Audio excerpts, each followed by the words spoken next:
कार्यक्रम के पुण्यार्जक हैं श्रीमती कुसुम जैन मातेश्वरी, नेहा नीलम, विकास जैन, प्रीति राजीव जैन, आदि सान्या, समकित देशना, सिद्ध वेदिका, मोदी परिवार, सुराई वाले, बाहुबली नगर, ललितपुर।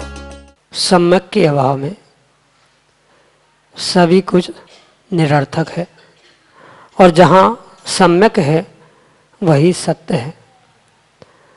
लेकिन उस सम्यक को तभी प्राप्त कर सकते हैं जब हमारे अंदर विकल्पों की समीचीनता है, क्योंकि जहाँ समीचीन विकल्प वहीं पर सम्यक समाधान। और ऐसी वह अनूठी विधा हम सभी प्रतिदिन प्राप्त कर रहे हैं परम पूज्य मुनिश्री सुप्रभ सागर जी महाराज के मुखारविंद से। प्रारंभ करते हैं आज का सम्यक समाधान। और आज का पहला प्रश्न ललितपुर उत्तर प्रदेश से अनन्य गुरु भक्त परिवार से शीलचंद जैन अनोरा परम पूज्य मुनिश्री के चरणों में कोटि कोटि नमोस्तु निवेदित करते हुए अपना समीचीन विकल्प रख रहे हैं कि गुरुवर सबसे बड़े चोर लुटेरे कौन हैं। हमारे समीचीन विकल्प का सम्यक समाधान करने की अनुकंपा करें। नमोस्तु नमोस्तु नमोस्तु। सामान्य रूप से देखा जाए तो सभी संसारी प्राणी चोर से कम नहीं है, पर और उस सभी चोरों में महाचोर महालुटेरा कोई है तो आचार्य भगवंत राजश्री अमोघ वर्ष महाराज उस प्रश्नोत्तर रत्नमालिका में प्रश्न पूछते हुए उत्तर दे के कहते हैं, सबसे बड़ा चोर, सबसे बड़ा दस्यु लुटेरा कौन है। शिष्य ने प्रश्न पूछते ही आचार्य भगवंत कहते हैं कि सभी चोर लुटेरे होने पर भी सबसे बड़ा लुटेरा इस संसार में कोई है तो उसका नाम है विषय। और शायद आप सभी ने ही पढ़ा होगा, कई बार बोला भी होगा और उच्चारण भी किया होगा, उस दशलक्षण की पूजा में संयम रतन संभाल विषय चोर बहु फिरत है। पढ़ते तो हम सब कुछ है पर उसका शायद अर्थ लगाने का हमने आज तक प्रयास नहीं किया। जैसे आचार्य भगवंत कहते हैं कि संसार में जो अपने स्वभाव से च्युत होते हुए कर्माधीन होकर प्रवृत्ति कर रहा है, उन विषयों के निमित्त से प्रवृत्ति कर रहा है, वह परिपूर्ण रूप से जीव की अपेक्षा से, संसारी कर्मों की अपेक्षा से वह चोर है, लुटेरा है, क्योंकि अपने वह ज्ञान दर्शन रूपी शुद्ध ज्ञान शुद्ध दर्शन को प्राप्त नहीं कर पा रहा है, इसलिए वो लुटेरा है। पर उनको लूटने वाला भी कोई चोर होता है, क्योंकि कई बार ऐसा देखा जाता है वह समाज को लूटने वाले तो लुटेरे होते ही है, पर उससे भी बहुत बड़ा लुटेरा वो होता है जो उन चोरों को ही चुराता है या उन लुटेरों पर ही चोरी करके या उन पे डाका डालते हुए उनको जो लूटता है वो ही सबसे बड़ा चोर, सबसे बड़ा लुटेरा कहा जाता है। संसारी जीव तो लुटेरे है ही, पर उन लुटेरों को, डाकों को भी लूटने वाला, डाका डालने वाला कोई है तो वह विषय चोर बहु फिरत है। वह विषय को ही दस्यु यानी चोर आचार्य भगवंत कहते हैं, क्योंकि जो हमारा स्वभाव है, वह जो शील रूपी शीलचंद जी स्वभाव था, उस शील को लूटने वाला अगर कोई है तो उसका नाम है इंद्रियों के विषय। और वे भी एक दो की इसमें नहीं जाते। जैसे डाकू होता है, वह एक डाकू अपने पूरे गिरोह को लेकर किसी को लूटने जाता है, ऐसे ही ये विषयों का काम है। वह कहने के लिए वे 27 उन विषयों का गिरोह है, पर उन सबसे बड़ा अगर उनका कोई मुखिया है, सरदार है, तो वह है मन का विषय। जिसके पास मन का विषय है वह उन 27 विषयों को लेकर वह जीव के शील स्वभाव, ब्रह्म स्वभाव, शांत स्वभाव, सहज स्वभाव, इन सभी स्वभावों को लूटने का काम करता है। इसलिए उन 27 इंद्रियों के विषयों के साथ जो मन रूपी विषय, जो सभी उन चोरों का, डाकुओं का सरदार है, यही संसार में सबसे बड़ा डाकू या सबसे बड़ा लुटेरा कहा जा सकता है। क्योंकि वह जीव स्वयं अपने परिणति से, अपने स्वभाव से च्युत हो रहा है, और उसको च्युत करने के लिए अगर कोई चोरी करने वाला अगर उसके पास चोर है तो उसका नाम इंद्रिय के विषय है, मन का विषय है। एक एक इंद्रियों के जो विषय है, स्पर्शन इंद्रिय, रसना इंद्रिय, घ्राण इंद्रिय, चक्षु इंद्रिय, आकर्ण इंद्रिय आदि के जो 27 विषय कहे हैं, वह जीव को अपने परमात्मा स्वरूप से, शांत स्वरूप से, शील स्वरूप से, आदि आदि सभी स्वरूप से दूर करने के लिए निमित्तभूत है। क्योंकि जब जब उस इंद्रियों के विषयों में, मन के विषय में जीव की परिणति होती है, जीव अपने उस भगवत स्वरूप को, परमात्मा स्वरूप को, शांत स्वरूप को भूल जाता है। और जैसे जैसे वह इंद्रियों के विषय जहाँ लेके चले जाते हैं, मन जहाँ लेके चला जाता है, जीव बिल्कुल उसी तरह प्रवृत्ति करता है, परिणमन करता है। इसलिए जैसे चोर धन आदि को लूटकर तुम्हें निर्धन कर देते हैं, ऐसे ये इंद्रिय और मन के विषय तुम्हें अपने उस ज्ञान, दर्शन, संयम और रत्नत्रय रूपी रत्नों को लूटते हुए तुम्हारे चैतन्य स्वभाव से तुम्हें निर्धन कर रहे हैं। तुम्हारे ज्ञान दर्शन को विषयों में लगाकर तुम्हें अशुभ प्रवृत्ति को ले जाकर अशुभ प्रवृत्ति के निमित्त से नर नारकादि त्रियंच आदि पर्यायों को देने वाले होने से, तुम्हारे स्वभाव से च्युत करने वाले होने से, आप इस संसारी जीवों के स्वभाव को लूटने वाले होने से, परमात्मा ने से दूर करने वाले होने से, ये 27 और सबका मुखिया सरदार रूपी वह मन का विषय, ये सभी आपके लिए संसार में सबसे बड़े लुटेरे हैं। इसीलिए कहा था कि संयम रतन संभाल, विषय चोर बहु फिरत है। ये विषय ही चोर है, यही सबसे बड़े डाकू, लुटेरे, उचक्के और चोर है। इससे बचोगे तो ही परमात्मा बनोगे। यही आपके लिए सम्यक समाधान। दीपेश जैन, मुंबई, महाराष्ट्र से परम पूज मनीषी के चरणों में बारंबार नमोस्तु निवेदित करते हुए अपना समीचीन प्रश्न रख रहे हैं कि महाराज जी, पंच कल्याणक में माता पिता बनते हैं, तो जिनके पुत्र या पुत्री कोई भी संतान हुई ही नहीं है, ऐसे दंपत्ति भगवान के माता पिता बन सकते हैं क्या? हमारे समीचीन विकल्प का सम्यक समाधान करने की अनुकंपा करें। नमोस्तु महाराज जी, नमोस्तु। यहाँ पर दो दृष्टियों को समझने की बहुत बहुत आवश्यकता है। जो पंचकल्याणक में माता पिता बन रहे हैं, वे परिपूर्ण रूप से एकमात्र दिखावा, दर्शनीय भाग होने से वहाँ पर ऐसा कोई नियामक नहीं होना चाहिए कि वह माता पिता संतान सहित हो या अन्य किसी भी प्रकार के, वह वर्तमान में जो नियम आदि देकर उस पात्रों का चयन किया जाता है, ये परिपूर्ण रूप से उसको कोई आगम का ऐसा कोई ठोस प्रमाण प्राप्त नहीं होता।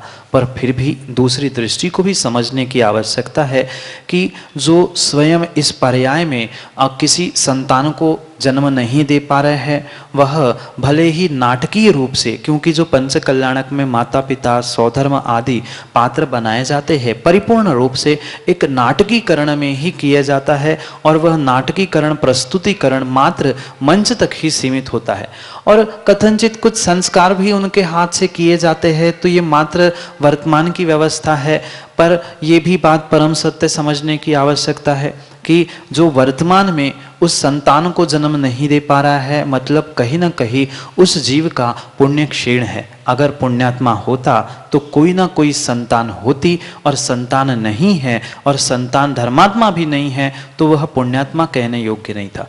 इसलिए इन पात्रों में मुख्यतः से पुण्यात्मा का चयन करने की आवश्यकता होने से वर्तमान में इन व्यवस्थाओं को प्राप्त करने की या इन व्यवस्थाओं को बनाने की आवश्यकता पड़ी।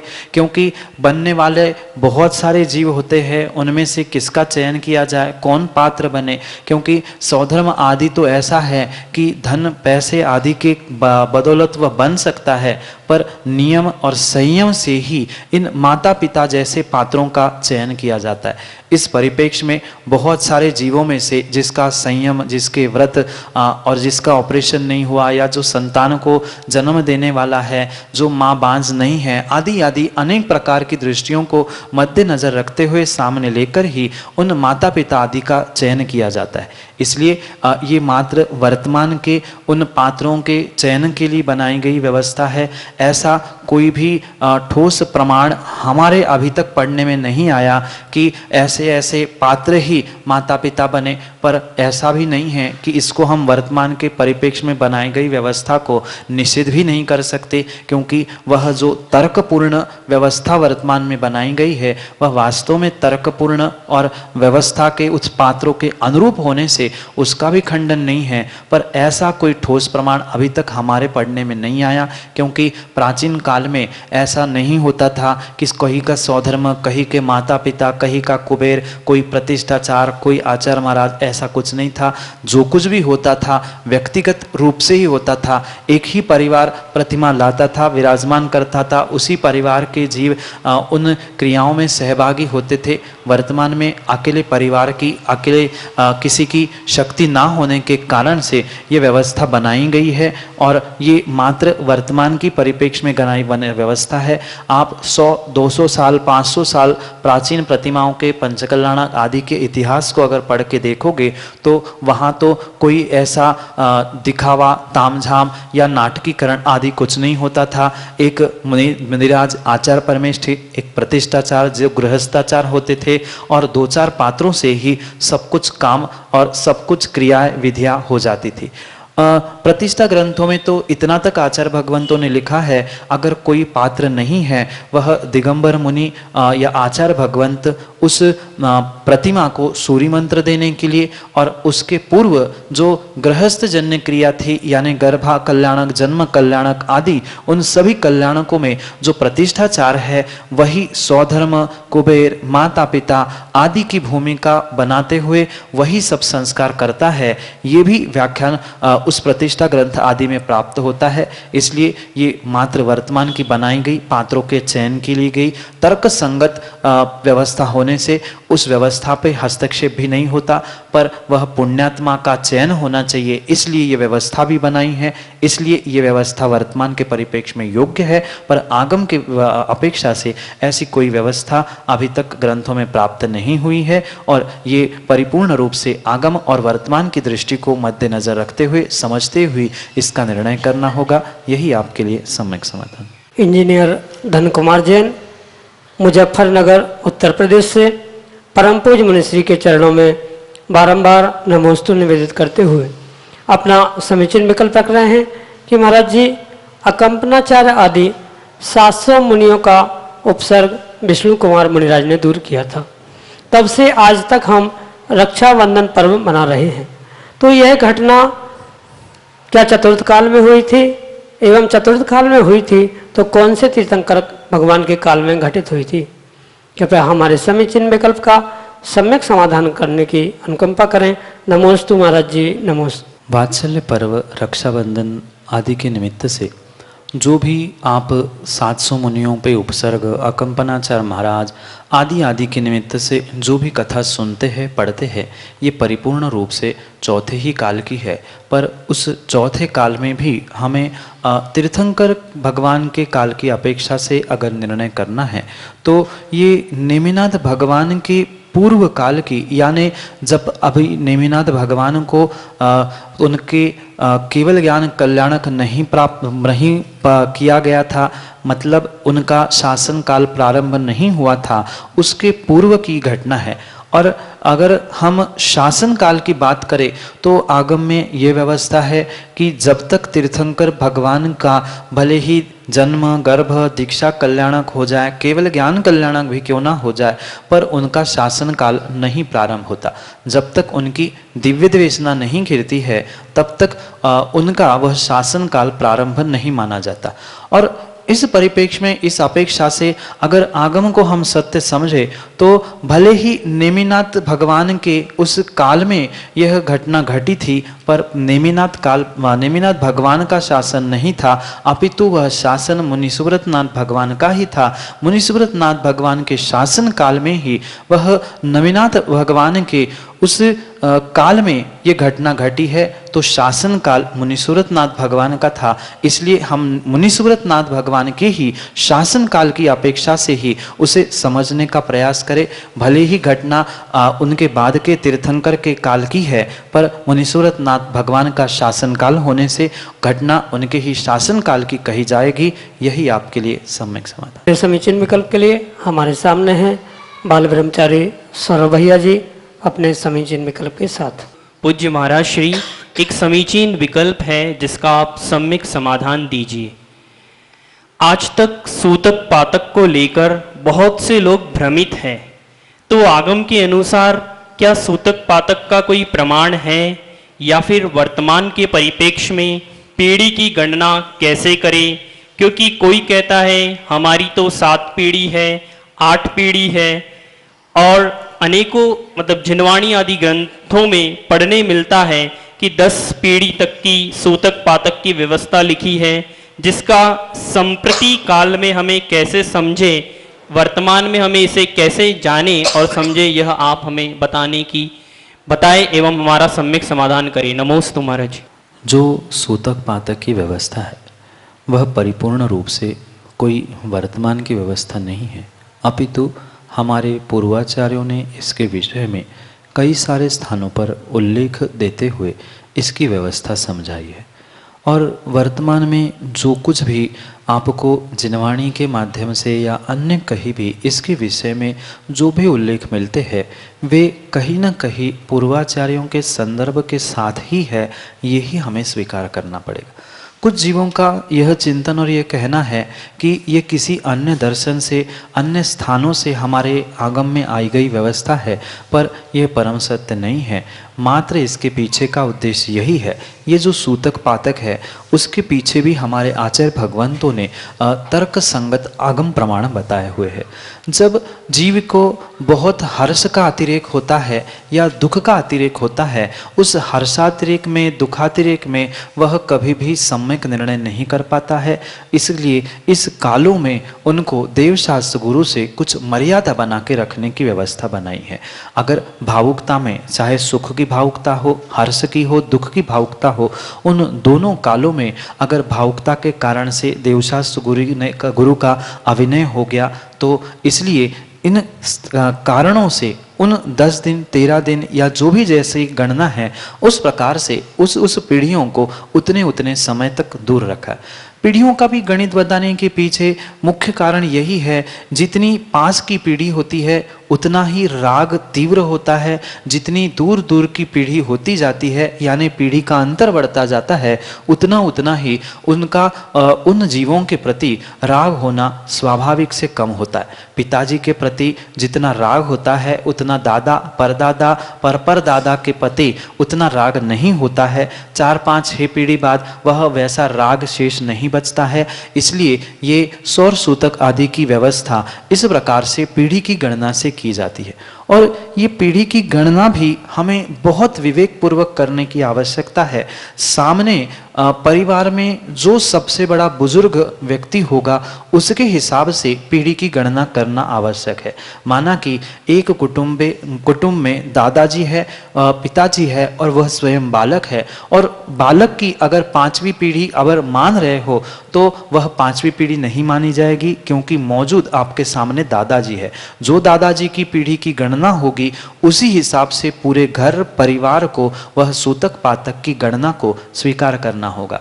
आज वर्तमान में इसको लेकर बहुत सारी जगह पे ओहापोह है। कोई कहता है अलग अलग चूल्हा हो गया, कोई विदेश में रहता है, कोई भिन्न रहता है। रहने दूरी मात्र किलोमीटर स्थान की दूरी या चूल्हे आदि की दूरी से राग की दूरी तय नहीं होती। और आज तो वर्तमान में इतना आधुनिक युग है, यहाँ घटना घटी नहीं कि वहाँ विदेशों में समाचार तुरंत मिलता है, और तुरंत जीव के परिणामों में ऊपर नीचे आदि परिणाम होते ही होते हैं। इस कारण से इस बात को हम बहुत अच्छे से समझकर आगम के अनुसार इसकी व्यवस्था को समझने की आवश्यकता है, क्योंकि ये सूतक पातक की व्यवस्था आपको आगम ग्रंथों से ही समझने की आवश्यकता है। वर्तमान में जो व्यवस्थाएं बनाई जा रही है वह आगम की व्यवस्था नहीं है। आगम में स्पष्ट रूप से कहा है जो जिस परिवार में सबसे बुजुर्ग व्यक्ति मौजूद है, उस बुजुर्ग व्यक्ति की ही अपेक्षा से पूरे परिवार को नाती पोते सहित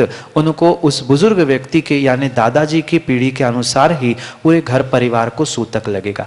किंचित भी ऐसा नहीं है कि दादाजी घर में है और बच्चों पूजा पाठ करने जा रहे हैं या पोते पूजा पाठ करने जा रहे हैं, ये आगम की व्यवस्था नहीं है। जो बुजुर्ग है उसको जितनी पीढ़ी का सूतक लगता है उसी के अनुसार कार्य होगा। और जो आपने 7वीं 8वीं पीढ़ी आदि की बात की है, वर्तमान में इतनी लंबी आयु उम्र नहीं होने के कारण से ये वर्तमान की परिप्रेक्ष्य में 7वीं 8वीं पीढ़ी बन ही नहीं सकती। मैं तो कहता हूँ मेरे देखने में तो अभी तक 4थी पीढ़ी से अधिक पीढ़ी वर्तमान में नहीं हुई, क्योंकि 20-25 की उम्र के बाद ही विवाह होगा, उसके बाद ही संतान जन्म लेगी और ऐसे करते करते 80 या 100 से ज़्यादा वर्तमान में उम्र हो ही नहीं सकती। क्वचित कदाचित कहीं 5 पीढ़ियाँ दिखे भी, पर 5 पीढ़ियों के साथ भी हम समझे 5 पीढ़ी तक पूर्ण सूतक यानी 10 दिन या 13 दिन का होता है। आपकी गणना अगर 5 से नीचे है, 5 है तो पूरा सूतक लगेगा, और उसके आगे है तो वह आगे की व्यवस्था बनाई है। पर जो आगम में 10 पीढ़ी का या कहीं आपने पढ़ा है 10 पीढ़ी के लिए 1 दिन का, तो वहाँ भी हमें ये विषय समझना होगा कि ये वर्तमान की नहीं त्रैकालिक व्यवस्था बताई।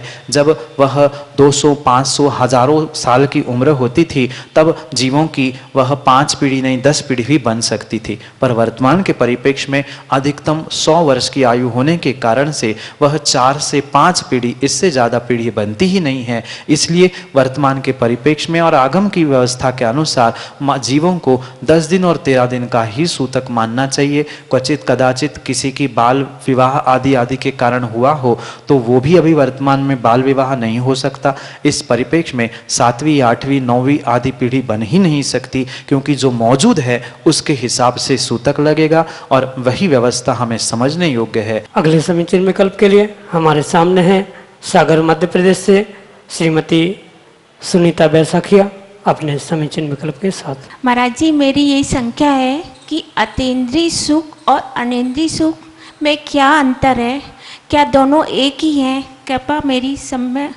समीचीन विकल्प का सम्यक समाधान कीजिए। नमोस्तु महाराज जी, नमोस्तु महाराज जी। आगम में आचार्य भगवान ने 3 प्रकार के सुखों की व्याख्या की, एक इंद्रिय सुख, एक अनिंद्रिय सुख और एक अतीन्द्रिय सुख।